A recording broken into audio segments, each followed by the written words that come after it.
My best friend disappeared 13 years ago. He just added me on Snapchat and told me the horrifying reason why. Danny Martinez was my best friend from kindergarten until the summer before 8th grade. We did everything together. Sleepovers every weekend. Bike rides through the woods behind my house. Staying up until 3 a.m. playing video games while his mom yelled at us to go to sleep. He was the closest thing I had to a brother. On July 14th, 2012, Danny vanished. We were supposed to meet at the park that morning. I waited for 2 hours, but he never showed. When I biked to his house, his mom was standing in the front yard talking to police officer. She was screaming and crying and pulling at her hair. I'd never seen an adult break down like that before. They searched for months. Dogs, helicopters, volunteers combing through every inch of those woods. They found his bike by the creek, both tires slashed, but no Danny, no body, no witnesses, no leads. After a year, the case went cold. After 3 years, most people stopped talking about it. His mom moved away and his dad drank himself to death. I never stopped thinking about him. Every birthday, every graduation, every milestone, I wondered if Danny was out there somewhere, alive or dead. Last night, I got my answer. I was scrolling through Snapchat around midnight when a notification popped up. Friend request from Danny M 2012. My heart stopped. I clicked on the profile. No bitmoy, no score, nothing except a single photo on the story. It was a picture of 2 kids on bikes in front of a creek. Me and Danny, the last photo ever taken of us together. I accepted the request with shaking hands. A message came through immediately. Jake, it's me. I don't have much time, so please just read. I typed back. Who is this? This isn't funny. I know you don't believe me. Ask me something only Danny would know. My fingers hovered over the keyboard. I thought about all those nights we spent together, all the secrets we shared. What did we bury in my backyard the night before you disappeared? The response came instantly. A time capsule. Shoebox with baseball cards, a note to our future selves, and the bracelet I stole from Jessica Miller because I was too scared to give it to her. I couldn't breathe. We never told anyone about that. Not our parents, not our other friend. No one. Danny, what happened to you? Where have you been? The typing indicator appeared and disappeared several times. Then a long message came through. I can't explain everything. They monitor what I say, but you need to know the truth. I wasn't kidnapped by a stranger. It was someone we knew, someone we trusted. He told me he was taking me somewhere fun. A surprise for my birthday. I got in the car because I recognized him. Because you and I had been to his house 100 times. My stomach dropped. Who? I typed. Your dad? Jake. Your dad took me. I stared at the screen. My hands were shaking so hard I almost dropped my phone. That was impossible. My dad coached our little league team. He drove us to school every morning. He was at the search parties. He helped put up the missing posters. You're lying. I sent back. I'm not. I've been in a room under your house for 13 years. There's a door in your basement behind the shelf with the paint cans. I can hear you walking above me sometimes. I heard you crying when your mom left. I heard you graduate high school through the floorboards. I've been right beneath you this whole time and I couldn't scream because he took my tongue the first year when I tried. I dropped my phone. I was sitting in my living room. My dad was asleep upstairs. The basement was 15 feet away. My phone buzzed again. He's going to check on me soon. He always does at 1 a.m. You have maybe 20 minutes. The shelf slides to the left. There's a padlock on the door. Combination is your birthday. He thought it was funny. I looked at the clock. 12:42 a.m. Jake, please. I've been waiting 13 years for a chance to reach you. I stole this phone from him last week and I've been hiding it. This is my only chance. If you don't come now, he'll find out and he'll move me again like he did with the others. My blood ran cold. Others? I'm not the first. There were 2 before me. I found their names carved into the wall. He kept them for a few years each, and then they just stopped being there. I don't know what happened to them, but I know I'm getting too old for him. I think my time is almost up. I stood up slowly. The basement door was right there. I'd been down there 1,000 times, grabbed Christmas decorations, helped my dad with tools, done laundry. I knew every inch of that basement, but I'd never moved that shelf. It was heavy, bolted to the wall. My dad always said it was load-bearing and couldn't be touched. I'm coming. I typed. Hurry. And Jake, bring something to defend yourself. He's not the person you think he is. He never was. I crept to the kitchen and grabbed the biggest knife from the block. My dad's snoring echoed from upstairs. I walked to the basement door and opened it as quietly as I could. The stairs creaked with every step. The shelf was exactly where Danny said it would be. Old paint cans, rusty tools, boxes of junk. I grabbed the edge and pulled. It slid to the left on hidden rollers. Behind it was a steel door with a padlock. I punched in my birthday with trembling fingers. 081599. The lock clicked open. The smell hit me first. Rot and mildew and something else I couldn't identify. I pulled out my phone flashlight and pointed it into the darkness. Stone steps leading down into a room that shouldn't exist. I took one step, then another. The walls were concrete, covered in scratches and stains I didn't want to think about. At the bottom, I saw a shape huddled in the corner. Danny? The shape moved, slowly, painfully. A figure crawled into the light. It was him. Older, skeletal, with sunken eyes and scars covering every inch of visible skin. But it was Danny. I recognized the birthmark on his neck, the same one he used to hide because kids made fun of it. He opened his mouth, and I saw the empty space where his tongue used to be. He pointed frantically behind me. I spun around. My dad was standing at the top of the stairs, blocking the only exit. He was holding a hammer and smiling. I knew he'd contact you eventually,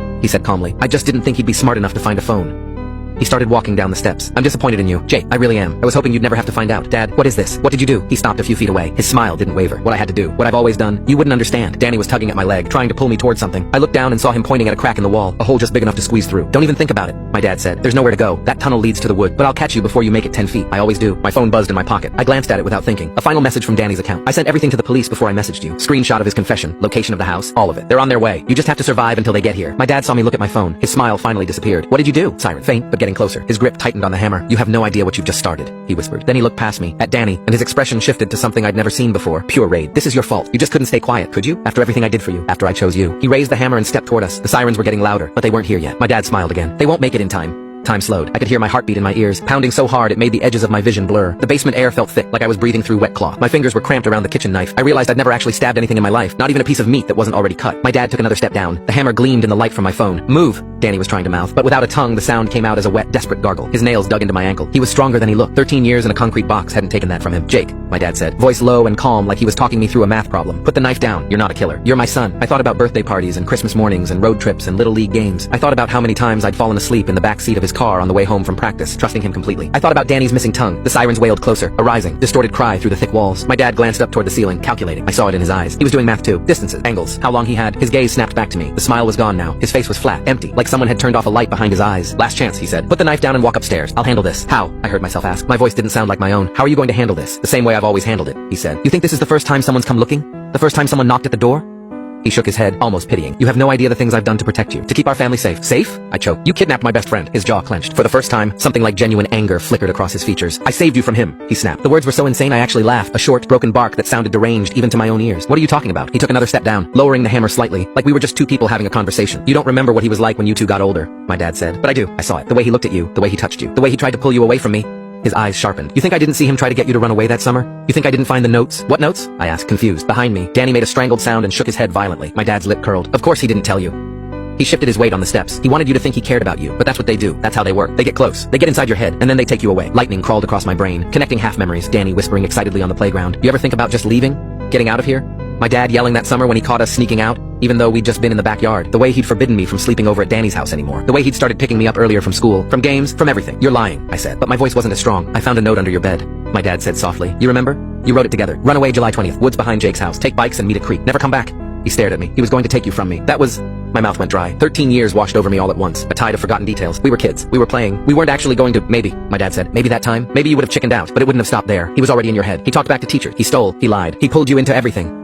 His eyes shone with a feverish conviction. I saw the way he looked at you, like you were his, like I didn't exist, like I wasn't your father. The sirens cut closer. I could make out individual whoops now, the Doppler effect bending their sound against the walls. Tires screeched faintly on pavement above us. My dad's nostrils flared. Listen to me, Jake. I did what fathers do. I protected you. I removed the threat. His voice hardened. I put him where he couldn't reach you anymore. I looked back at Danny. He was staring up at my dad with an expression I didn't recognize. Not just fear, not just hate, something else. Something like... recognition, like he'd heard this speech before, 100 times. He shook his head slowly, eyes wide, tears tracking down his grimy cheeks. He pressed his palm flat against his chest, then pointed at me, then at my dad, then made a twisting motion near his temple. Crazy. He's crazy. My dad's gaze flicked to him. You don't get to manipulate him anymore, he said coldly. You had your chance. You almost succeeded. He took another step down. There were only 4 steps between us now, but I stopped you. I sacrificed everything for him. You didn't sacrifice, I whispered. You tortured him. His eyes narrowed. You have no idea what I've sacrificed. His voice dropped to a hoarse whisper. Do you think I wanted this? Do you think I wasn't terrified the first time? You think I didn't throw up every night for weeks? You think it was easy to lie to your mother?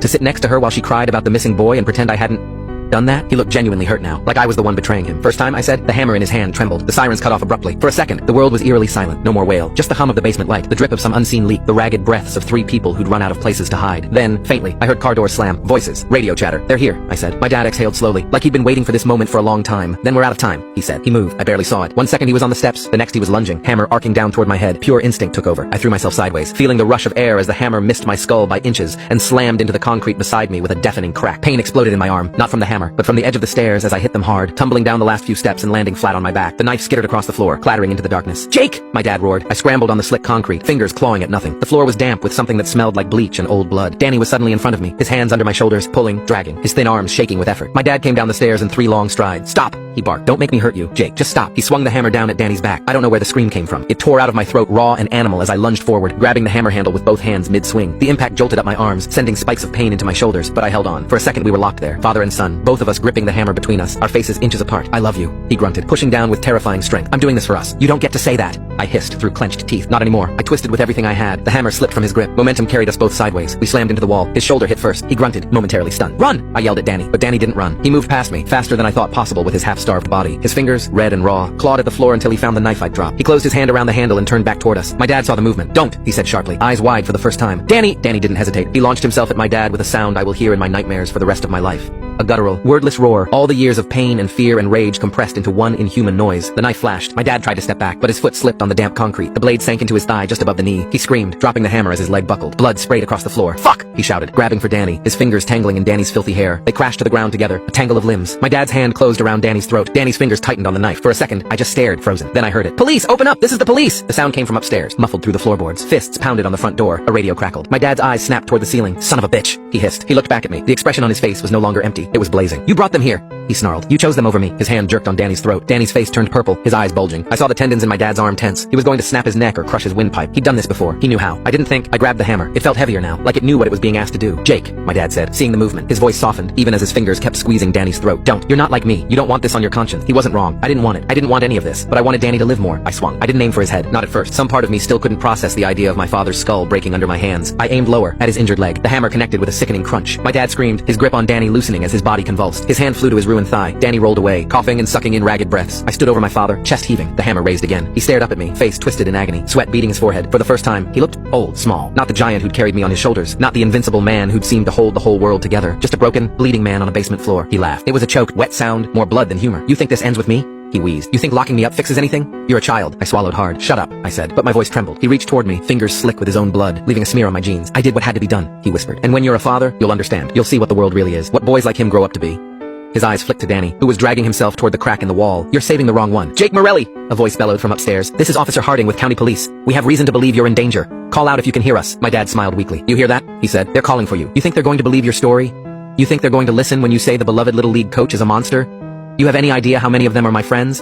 How many barbecues they've been to here? His smile widened, teeth red. You're the one standing over a bleeding man with a hammer, he said softly. You opened the secret door. You came down here. You attacked me. You're hysterical. You're traumatized. You don't remember everything, right? You had a troubled friend. Maybe you snapped. Maybe you kept him here. Stop, I said, my voice cracking. He didn't. Maybe your mom left because of you, he murmured. Maybe she saw something in you she didn't like. Maybe she saw the same sickness in your eyes that I saw in his. Maybe she couldn't stand the way you looked at. I brought the hammer down. This time, I didn't aim for his leg. The crack of metal on bone echoed off the concrete walls like a gunshot. My dad's eyes went wide, then unfocused. For a second, he twitched. A horrible jerk of limbs. Then he went still. Blood seeped across the floor, finding the old stains and making them fresh again. Jake! Officer Harding again, closer now. We're coming in! Wood splintered above us. The front door gave way. Heavy boots thundered across the floor, shaking dust loose from the ceiling of the secret room. I heard the familiar creak of the basement door opening. Police, announce yourself! For a heartbeat, I considered running into the tunnel with Danny, just crawling into the dark and never coming back. Instead, I forced my hand open. The hammer slipped from my fingers and hit the floor with a dull thud. I raised my arms. Down here! I yelled, my voice breaking. We're down here! The next few minutes were a blur of shouted commands, blinding flashlight beams, and the cold bite of handcuffs. Drop the weapon, step away from him. He's my dad, I heard myself say through numb lips. He took my friend. He took Danny. My knees buckled. Someone caught me under the arms and lowered me to the floor. Easy, kid. We got you. We got you. More flashlights swept the room. Someone swore loudly when they saw Danny. Jesus Christ. Get EMS down here now. Sir, can you hear me? Blink if you can hear me. Careful, don't move his neck yet. We don't know what kind of injuries. I turned my head in slow motion. Danny was staring at me, eyes glassy but locked on mine. A paramedic was kneeling beside him, hands hovering, unsure where to start. There were too many scars, too many wounds. Old and new, layered over each other like a horrible collage. Danny lifted a shaking hand. For a second, I thought he was reaching for me. Then he pointed at my dad's body. His fingers traced something in the air, shaky and slow. 2, then 3. Officer Harding followed his gesture. Yeah, he muttered grimly. We see him. Danny shook his head violently. He dragged his finger along the concrete near my father's body, blood smearing under his nail. He was trying to write something. Hold on, buddy, the paramedic said. You gotta stop moving. Danny slammed his fist weakly against the floor and kept scratching. He stopped for a second, panting. Is there a pen? I croaked. He can't talk.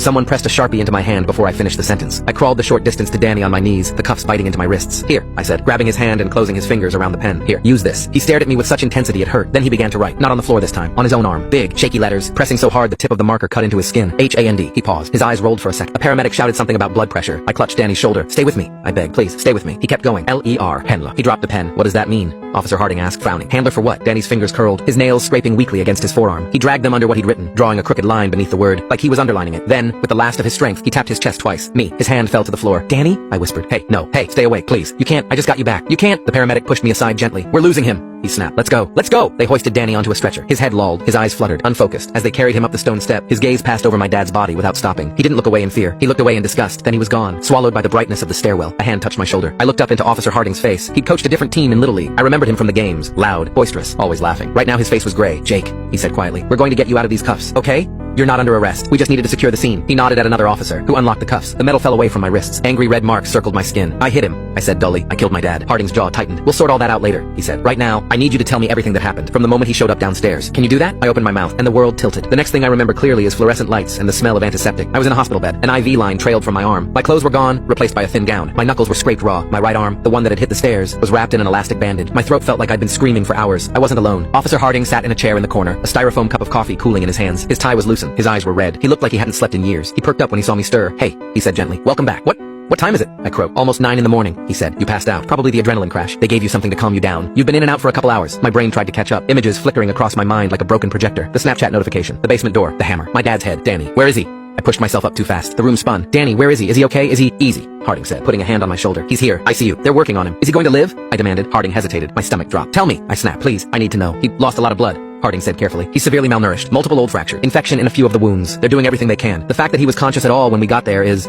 Honestly, kind of a miracle. That wasn't an answer. Can I see him? I asked. Not yet, Harding said. He's in surgery. They'll let you know when, if, visitors are allowed. If, I repeated numbly. Silence settled between us, thick and heavy. Finally, Harding cleared his throat. Jake, he said, I know this is the worst night of your life. I'm not going to pretend I understand what you're going through, but there's some stuff we need to talk about while it's still fresh. Is that okay? I wanted to say no. I wanted to curl up and disappear. Instead, I nodded. He pulled a small notebook from his pocket. First of all, he said, I want you to know that the scene is secure. Your house is now a crime scene. We've got forensics down there. State police are on their way. The FBI's been notified. The FBI? I echoed. You kept a missing child in your basement for 13 years. Harding said bluntly. That's interstate kidnap. There's a good chance your dad's activities went beyond county lines. Maybe beyond state lines. We don't know yet. I flinched at you kept, but I didn't correct him. He caught himself and grimaced. Sorry, he said quickly. Old habit. What I mean is, your dad did. And we're going to do everything we can to make sure they know that. You understand? I nodded again. Harding scribbled something in his notebook. Let's start from the beginning, he said. Tell me how you got that Snapchat. I told him everything. I told him about the friend request, the photo of us at the creek, the messages about the time capsule. I told him about the combination lock, the smell, the stone steps. I told him about my dad appearing at the top of the stairs like he'd always been there. I told him about my father's twisted explanation, the notes he claimed to have found, the way he'd convinced himself he was protecting me. I told him about the hammer. When I got to the part where I swung it, my voice faltered. I wasn't trying to kill him, I said. Not at first. I just wanted him to stop. I wanted him to let go of Danny. I wanted him to... I trailed off. Harding watched me carefully. Jake, he said quietly. I've seen a lot of crime scenes. I've seen murder, manslaughter, self-defense, accident. I've seen cold-blooded and I've seen panic. I know the diff. So will the prosecutor. So will a jury, if it came to that. He leaned forward in his chair. What I saw down there, he said, was a kid trying to save his friend's life from a man who had already killed at least 2 people and was about to kill again. I saw a boy using the only tool he had to stop a monster. He held my gaze. I'm not worried about you, he said. You shouldn't be either. You did nothing wrong. Tears burned behind my eyes. He was my dad, I whispered. I know, Harding said. He didn't say, I'm sorry. He didn't say, he wasn't really your father.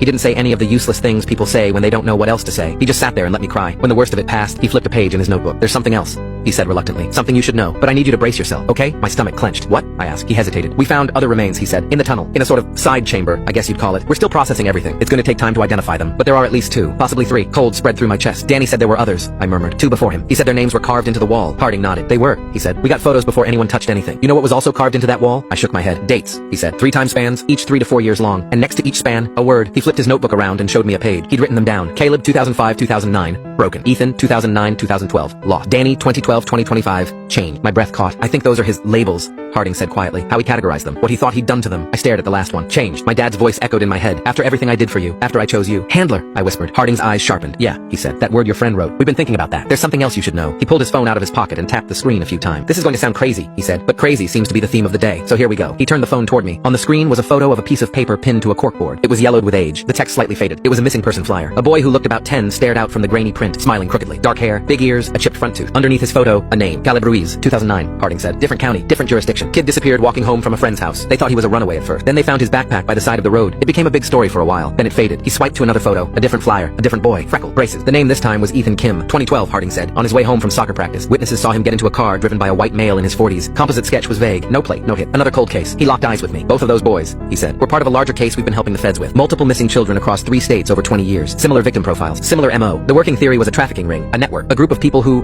do things like your dad did. The hairs on the back of my neck stood up. A network? I repeated. Harding nodded grimly. And every time they thought they had a lead, every time they got close to a suspect, the trail went cold, he said. Sometimes the suspect died suddenly. Sometimes evidence went missing. Sometimes a key witness recanted. It was like someone was always one step ahead. Someone like my dad, I said. Maybe, Harding said. Or someone like whoever he was working for. I blinked. What do you mean? I demanded. He kept Danny in our basement for 13 years. He carved those boys' names into the wall. He bragged about always doing what he had to do. What else do you need? Isn't he the guy? Harding rubbed his eyes. Maybe he was, he said. Or maybe he was one of them. We don't know yet, but there are some things that don't add up. For one, your family's finances. I frowned. What about them? I asked. We were middle class, I guess. My dad's an engineer. He worked for, according to his W-2s, he made about 80 grand a year. Harding said. Comfortable? Sure, not extravagant. But when we pulled his bank records this morning, we found something interesting. He rose and paced the small room. Every 6 months for the last 15 years, he said. There's been a deposit into a savings account with your dad's name on it. Same amount each time. $10,000. No originating account listed. Cashier's check. Always purchased at a different bank in a different city. The memo line just says consulting. My mouth went dry. Consulting for what? I whispered. We don't know. Harding said. Yeah, we're going to find out. But my gut? My gut says your dad wasn't the only one involved in this. My gut says handler means what it sounds like. Someone who manages, prepares, shapes, changed. What are you saying? I asked. My voice barely audible. That he was training them for someone else? Harding looked at me for a long moment. I'm saying, he said carefully, that if your friend wrote that your dad was his handler, not his whatever else, then your dad might not have been the final destination. The room seemed to shrink around me. What happens now? I asked, staring at my hands. With Danny, with me, with all of this. Harding sighed. Now? He said. Now. The feds come in. They're going to want to talk to you. They're going to want to talk to Danny, if he makes it. He held up a hand when I flinched. I'm not saying that to be cruel. I'm saying it because we need him. We need what he knows. There might be other kids out there. Kids your dad prepared who didn't end up dead. He sank back into the chair. As for you, he said, you're a victim. Full stop. But you're also a witness and the son of the perpetrator. That's a lot. They're going to want you in protective custody, at least for a while. Protective from who? I asked bitterly. He's dead. Harding's eyes drifted to the word on his phone. Handler. Yeah, he said softly. He is. He didn't have to say the rest. There might be others. They moved me that afternoon. 2 U.S. Marshals came to the hospital room and introduced themselves with serious, practiced voices. They explained what protective custody meant, safe houses, new routines, a burner phone, limited contact with the outside world, just until things settle down. One of them, a woman named Alvarez, said, "We don't know how far this goes yet. We'd rather be overcautious than sorry." I signed papers I barely read. Before they took me away, I begged to see Danny. "No promises," Alvarez said. "ICU is strict, but I'll see what I can do." Somehow, she did it. 10 minutes later, I was standing outside a glass-walled room, my heart lodged in my throat. Danny lay in the bed, dwarfed by machines. Tubes snaked from his arms, his nose, his chest. Bandages wrapped most of his body. His hair had been shaved in places to access injuries. Under the harsh lights, his skin looked almost translucent. He looked small, smaller than he'd ever looked when we were kids, smaller than he'd looked huddled in that basement corner. A nurse adjusted a drip and gave me a sad smile. "You can go in," she said, "but you can't touch anything, and you only have a few minutes." My legs felt like they belonged to someone else as I walked into the room. The beeping of the heart monitor was a steady, fragile rhythm. Suddenly, I was terrified that if I spoke, if I said the wrong thing, it would falter. "Hey," I whispered, standing next to the bed. "It's me, Jake." His eyes were closed. I wasn't sure if he could hear me. The nurse had said he was sedated. They had to keep him under while they cleaned and stitched and set and treated. I took a shaky breath. "I'm so sorry," I said. "I'm sorry I didn't find you sooner. I'm sorry I didn't move that damn shelf. I'm sorry I chose to believe he was a good person instead of seeing what was right under my feet. I'm sorry for every birthday I celebrated while you... A hot tear splashed onto the sheet. I wiped it away quickly, like I was afraid it would burn him. "I don't know what happens next," I admitted. "The cops are talking about networks and handlers and other kids. They think my dad was part of something bigger." "I think so too." "I think you do, or you wouldn't have written that word." I swallowed hard. "Whatever this is," I said, "I'm not running from it. I'm done pretending. I'm done being the kid who doesn't know anything. They're going to ask us questions. They're going to want details. And I know that's going to be hell for you. Having to remember it all. But if you can do that, maybe we can stop the rest of them. Maybe we can make this mean something." The heart monitor kept beeping. I laughed weakly. "Listen to me," I said. "Making speeches while you're unconscious. Classic Jake move, huh?" His eyelids flickered. My breath caught. "Danny?" I leaned forward. "Hey, can you hear me?" His eyes didn't open, but his fingers moved just a little. Just enough to twitch against the sheet. I looked wildly at the nurse. Was that a reflex?" I asked. "Or..." She smiled. "Could be either," she said gently. "But if you're talking to him, keep doing it. Sometimes they hear more than we think." I looked back at him. "Okay," I said, "then I'll keep talking. I'll never shut up again. You're going to be so sick of my voice." I wanted to stay longer, but after a few minutes, the nurse touched my arm. "Time's up," she said softly. Alvarez was waiting in the hall. "You ready?" she asked. "No." "Yes," I said. We walked away from the ICU together. I didn't look back. The safe house was an anonymous townhouse in a row of identical anonymous townhouses on the edge of a city I didn't recognize. "We move often," Alvarez explained as we carried my small duffel bag inside. "Keeps things unpredictable. You'll have a room upstairs. I'll be around most of the time. Or one of my colleagues will." "Do people know who I am?" I asked. "Like the neighbors?" She shook her head. "As far as they're concerned, you're my cousin's kid," she said. "Here for a little while because of family stuff." "Family stuff," I repeated faintly. "That part's not a lie," she said quietly. The first night there, I didn't sleep. Every time I closed my eyes, I saw the basement. Sometimes I was Danny, watching the door open, hoping it was me and seeing my father instead. Sometimes I was my dad, standing at the top of the stairs, watching myself walk into the dark like a lamb to the slaughter. Sometimes I was nowhere, a disembodied presence hovering above it all, unable to scream loud enough to wake the boy playing video games upstairs. Around 3 in the morning, my burner phone buzzed. I hadn't given the number to anyone yet. Only Alvarez and Harding had it. "For emergencies," they'd said. For a second, my heart stopped. Then I saw the name on the screen. "Private number." My stomach twisted. I answered. "Hello?" My voice was a rasp. Static hissed in my ear. "Jake?" a woman's voice said. My throat closed. "Mom?" I whispered. There was a pause, then a shaky laugh. "Oh my God," she said. "Oh my God. Jake, are you okay? Are you safe?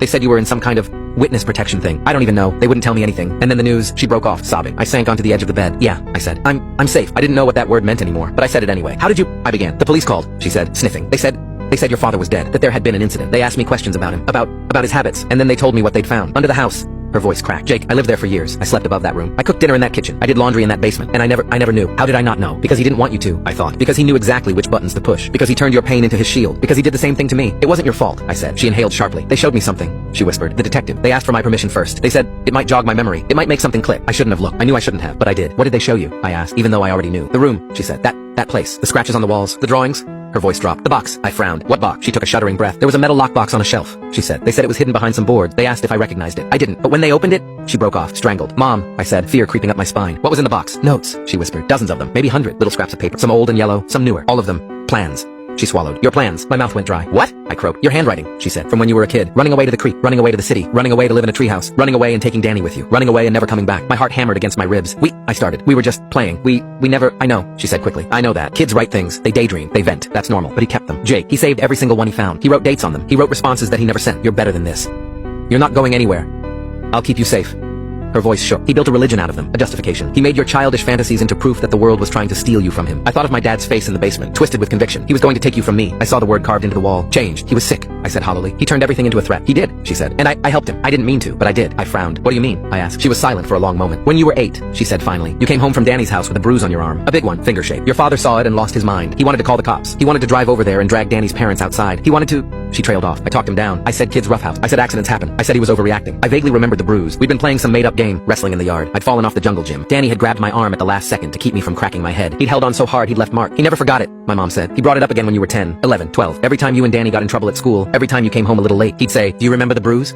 Like it meant something, like it was proof. She exhaled raggedly. "I thought he was just being dramatic," she said, "being overprotective. I didn't know he was building a case in his head. I didn't know he was taking notes." We fell into a heavy silence. Finally, she spoke again. "I'm so sorry I left you," she whispered. "I thought I was doing the right thing. I thought if I left, the tension in the house would go down, that he'd calm down, that he'd stop hovering. I thought he was just a controlling husband. I didn't know he was... Her voice broke. I should have taken you with me. I should have fought harder. I closed my eyes. You didn't know, I said. None of us did. I should have, she insisted. There were signs, little things. The way he locked the basement door when he was working. The way he would freak out if I moved anything in the garage. The way he'd get weird if we talked about you going away to college. She laughed bitterly. I thought he was just scared of being an empty nester, she said. I thought it was sweet. Can you believe that? I thought it meant he loved you so much he couldn't imagine life without you. He did love me, I said before I could stop myself. The words hung there, awful and true. He loved you the way an addict loves a drug, my mom said softly. He loved you the way a prison guard loves his favorite inmate. He loved you as proof that he was good. He loved you as a reflection of himself. That's not love that lets you grow. That's love that keeps you in a basement. My chest hurt. I don't know what to do with any of this, I admitted. Everyone keeps telling me he was a monster, and he was, but he was also my dad. I don't know how to merge those two people in my head. I keep remembering the time he drove 3 hours to bring me my cleats because I forgot them. And then I remember him saying, they won't make it in time, while holding a hammer over my best friend. You don't have to merge them, she said. You don't have to forgive him. You don't have to hate him. You just have to live. You just have to keep putting one foot in front of the other. Therapy will help. Time will help, she sniffed. And maybe helping those other kids will help too, she added. The detective said they found things, file, photos, names. He said you and Danny might be the key to unraveling all of it. I thought of the word on Danny's arm, handler. What if they come after me? I asked quietly. Whoever he was working for. What if they want to tie up loose ends? That's why you're with the marshals, she said firmly. That's why you're not alone. They're not going to let anything happen to you. Jake, not again. There was a knock on my door. Wrap it up, Alvarez called gently. Lights out soon. I have to go, I told my mom. I know, she said. Jake? Yeah? I love you, she said. Not the way he did. Not the twisted way. Just simply as my son. That's it. That's all. Tears spilled over again. I love you too, I whispered. We hung up. I stared at the phone for a long time. Then I opened Snapchat. The app loaded, cheerful and bright, as if it weren't the reason my entire life had imploded. My friends list was empty. No Danny M 2012. I went to my messages. The conversation with Danny was still there. The photo of the creek, the time capsule message, the confession about my dad, his last text. I sent everything to the police before I messaged you. Screenshot of his confession, location of the house, all of it. They're on their way. You just have to survive until they get here. I scrolled up to the top of the chat. Something caught my eye. The little gray text under his username. Joined Snapchat 2 weeks ago. I frowned. 2 weeks. He'd been in that basement for 13 years. How the hell had he gotten a phone, installed Snapchat, made an account, and learned how to use it in 2 weeks? He'd said he stole the phone from my dad. I thought of my father's old flip phone, the one he'd used for years, the one that definitely couldn't run Snapchat. Where had the smartphone come from? I zoomed in on the profile picture. There wasn't one, just a gray silhouette. I opened the story again. The photo of the two of us at the creek was grainy, like it had been scanned from an old print. The date in the corner was July 13th, 2012, the day before he disappeared. Someone had kept that photo. Someone had digitized it. Someone had used it to get my attention. My dad wouldn't have done that. He'd spent years pretending Danny didn't exist. The only time he'd ever mentioned him was with thinly veiled annoyance. So who had? My skin crawled. I stared at the top of the screen. Danny M 2012. I tapped the name, opening the profile. Still no Bitmoy. Still no score. But there was one new thing. A little line of text under his name. Managed by team support. What the hell? I whispered. I screenshotted it. Then my phone buzzed. A new message from Danny M 2012. My heart slammed against my ribs, hands shaking. I opened it. There was no text, just a single image. A hallway, dimly lit, white walls, a sign on the far wall in block letters. Intensive care unit. At the bottom of the frame, barely visible, was the corner of a hospital bed being wheeled through a door. The timestamp on the photo was 10 minutes ago. A caption appeared under it as I watched. Change takes time. My blood turned to ice. Alvarez, I shouted. Alvarez, I need you. She burst into the room a second later, hand already on her gun. What is it? She demanded. I held out the phone with numb fingers. She took one look at the screen. Her face went pale. Shit, she whispered. I pointed at the caption. Who the hell? I asked, my voice shaking. Is on the other end of Danny's account? Alvarez's jaw clenched. I don't know, she said, but we're going to find out. She turned and barked something into her radio. My phone buzzed again. Another snap. Same hallway. The camera had moved closer to the ICU door. This time, the caption was shorter. See you soon, Jake. I stared at the screen, my own terrified reflection staring back at me. For the first time since I'd walked into that basement, I understood what my dad had meant. You have no idea what you've just started. He was wrong about almost everything, but he was right about that. The monster under my house was dead. The ones who'd been feeding him were still out there. And now, they knew my name.